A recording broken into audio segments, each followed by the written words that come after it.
Bonjour à toutes et à tous et bienvenue dans cette nouvelle vidéo avis lecture sur le premier Mary Higgins Clark, La Maison du Guet, sorti en 1975.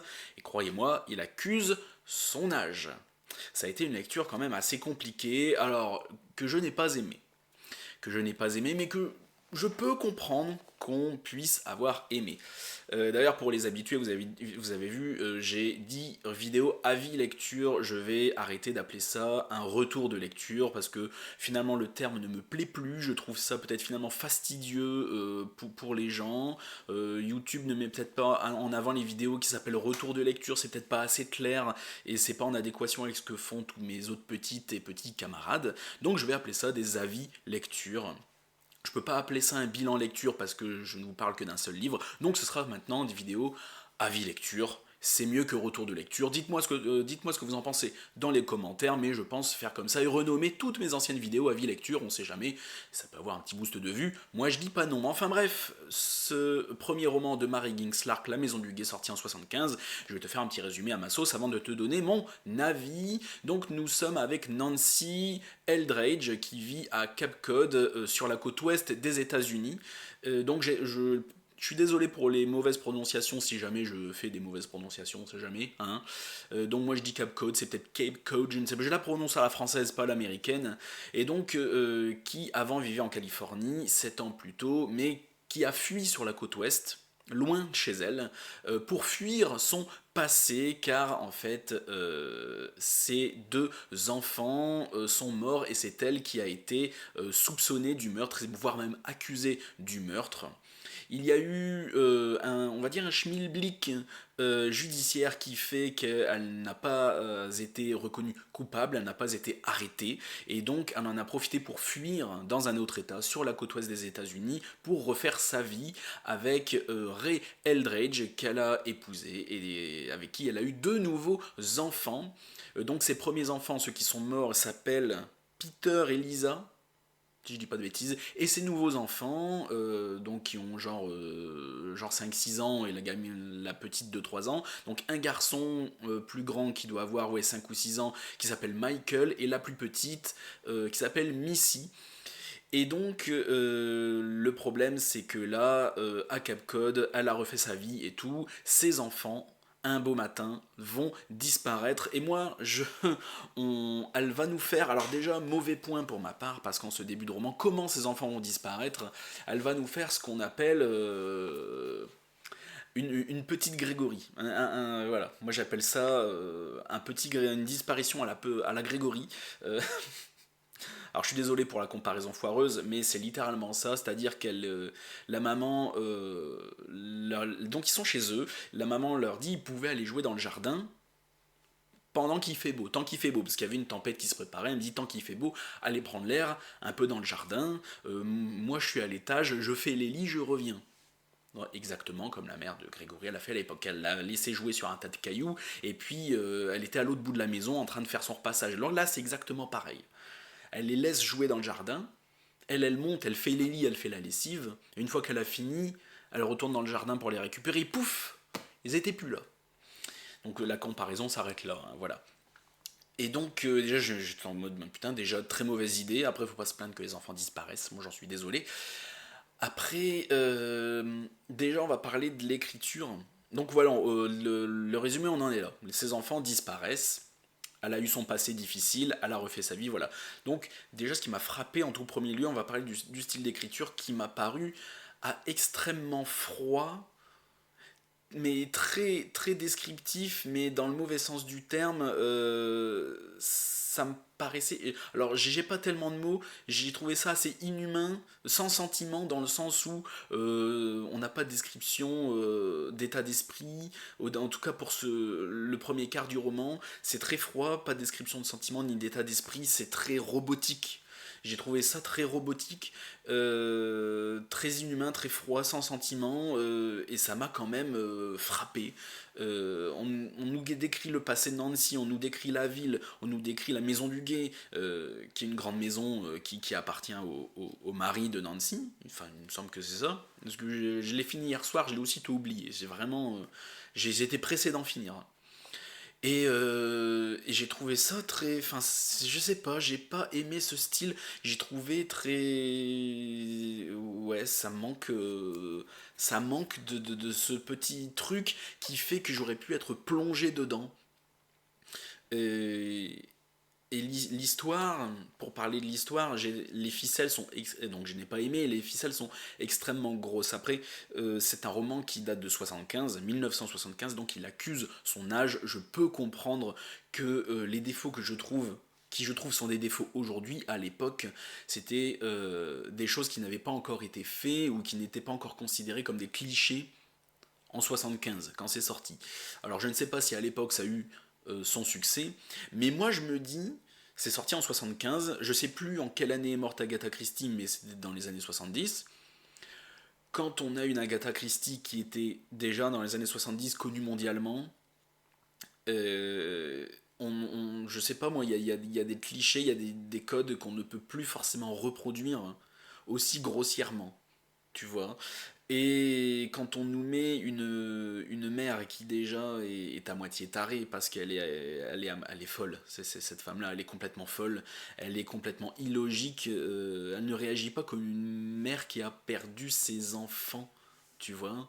Donc oui, elle est paniquée, elle veut les chercher, mais psychologiquement, c'est extrêmement compliqué. Alors vous allez me dire, oui, mais elle pense aussi, elle a déjà perdu des enfants, donc elle est très effondrée. Ouais, ouais, ouais.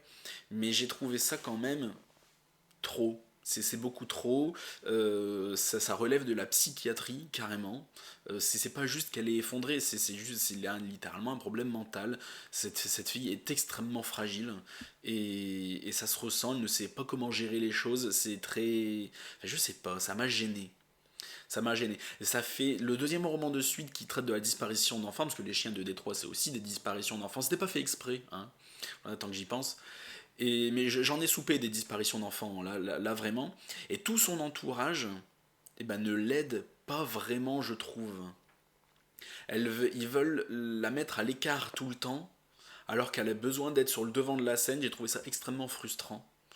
Elle a besoin de s'exprimer, et ils font tout pour qu'elle ferme sa gueule. Et j'ai trouvé ça extrêmement... Sauf à la fin. Sauf à la fin. Le dernier quart, ils se réveillent enfin, ils font les bonnes choses. Mais j'ai trouvé ça extrêmement frustrant. Donc c'est un peu un roman à la Colombo. Vous savez du début qui a enlevé. Enfin, qui a enlevé. Oui, vous avez le nom du personnage du début du roman. Donc évidemment, le problème c'est qu'il y a un twist à la fin, ce qui se veut être un twist, qui pour moi n'en a pas été un. Et dès que on a à peu près l'histoire complète de Nancy et de son histoire d'il y a 7 ans en Californie, eh ben on sait très bien le coupable, qui il est réellement, et enfin à un moment, c'est rien de compliqué. Les ficelles sont extrêmement grosses, les indices laissés et éparpillés sont extrêmement grossiers également, et tu as aussi des conversations des personnages secondaires ou même tertiaires, certaines actions qu'on voit de ces personnages ou des conversations qu'ils ont entre eux, bah, tu sais très bien que ça servira par la suite pour certaines révélations. C'est des choses, des actions que les personnages font ou ont vécu, ou des choses qu'ils ont vues, sur le coup ils font pas attention. Tu sais très bien que dans 100 pages, ces personnages-là vont se dire ah mais oui, c'est pour ça que j'ai vu ce personnage-là faire ça, oh là là, et puis d'un seul coup c'était les choses qui font que tout va se dérouler. Voilà, c'est le déroulé de l'histoire est extrêmement simpliste, extrêmement grossier, les ficelles sont, et puis des ficelles c'est du cordage, tu vois. Mais d'un côté, donc pour tout ça je n'ai pas aimé, mais d'un côté, je me dis oui, mais c'est son premier roman. C'est sorti en 75. Donc le style d'écriture, alors il n'est pas mauvais, mais j'ai trouvé ça hyper impersonnel. C'est le mot que je cherchais. Hyper impersonnel, manque de sentiments. Voilà, mais je me dis c'est son premier roman. Moi, quand j'ai écrit Dirty Work, c'était moins bon que ça encore. Donc tu vois, je peux pas non plus me permettre de trop juger, tu vois. Et mais je me dis, voilà, par la suite, bizarrement, il est réputé comme étant un de ses romans les plus connus et les meilleurs, donc je me suis dit, je vais commencer par le premier, s'il fait partie des meilleurs, tu vois. Et j'ai été extrêmement déçu, parce que je pense que j'avais mis la barre très haut, en sachant que je m'étais renseigné, et La Maison du Guet est quand même très, très bien cotée dans sa bibliographie, à Mary Higgins Clark, et je pense que j'avais mis la barre trop haute. Il faut remettre les choses dans leur contexte. 1975, en Amérique, donc les personnages ont un comportement très américain. Donc l'homme, on est en 75, donc l'homme américain, c'est celui qui rapporte l'argent dans le foyer. La condition de la femme est mauvaise, on va dire ce qui est. Les femmes qui travaillent déjà, c'est un concept. Donc le nouveau mari, donc Ray Eldridge, le nouveau mari de Nancy, est aussi très cliché. Voilà, le mec est agent immobilier. C'est un mâle alpha plutôt, mais respectueux quand même envers sa femme, mais ça reste un mâle alpha, tu vois. Dès qu'il est un peu contrarié, on peut plus lui parler, il envoie chier tout le monde, il n'a aucune considération envers les autres, et il se croit supérieur en pensée, tu vois, plus intelligent. Et les femmes, voilà, sont toutes, quasiment toutes femmes au foyer. La secrétaire de Ray Eldridge est, voilà, c'est une vieille, tu vois, quand t'es de bonne humeur, voilà, la considère comme voilà une tante un peu pour ses enfants, voilà, un peu bienveillante, une mamie gâteau, bis, tu vois. Mais dès que le mec est un peu de mauvaise humeur, il n'hésite pas à l'envoyer chier et à la traiter comme une merde, tu vois. Donc c'est très américain, point de vue comportement et conditions et comment la femme est traitée, ça m'a saoulé. Mais ça m'a saoulé à un point. Après, je me dis, souffle, recentre-toi. 1975, c'est une femme qui écrit en plus un vouloir, tu vois, bon. Amérique, 75, premier roman. Il faut souffler, il ne faut pas trop taper dessus. Il faut se recentrer. Voilà, c'est pas parce que Agatha Christie dans les années 30 elle fait 10 fois mieux que ça sera forcément un truc identique dans un polar des années 70. Il faut, voilà, j'en ai énormément pris sur moi, tu vois. Après, voilà, je te dis, les ficelles sont extrêmement grosses, les indices sont extrêmement grossiers, la fin m'a pas du tout surpris, donc voilà. Comme c'est un roman à la Colombo, pour ceux qui regardent la série télé, dans une série télé, ça marche, tu vois le meurtrier du début, tu sais qui, donc du coup, et tu sais bon, pas forcément pourquoi, ça dépend de l'épisode, mais le suspense, ça va être est-ce qu'il va se faire avoir. Là-dedans, je trouve il n'y a pas de suspense, je trouve qu'il ne fonctionne pas, dans le sens où on sait très bien qu'il va se faire choper. Je suis désolé du spoil, hein, mais à un moment c'est tellement évident. L'identité, oui, parce qu'il y a un twist à la fin sur l'identité du gars. À un moment, je suis désolé hein, du spoil. Hein, si tu voulais le lire, voilà, c'est comme ça. Il n'y a pas de suspense parce que pour moi, c'était tellement évident. L'histoire manque un peu de travail, manque de complexité, si tu veux, pour me surprendre. Manque un petit peu trop de personnages dans cette intrigue. Il y a énormément de personnages secondaires, les personnages qui habitent dans la ville de Cap Cod, voilà, on est les voisins, on a les restaurateurs, les gens qui tiennent le mini supermarché, tu vois, l'épicerie, machin.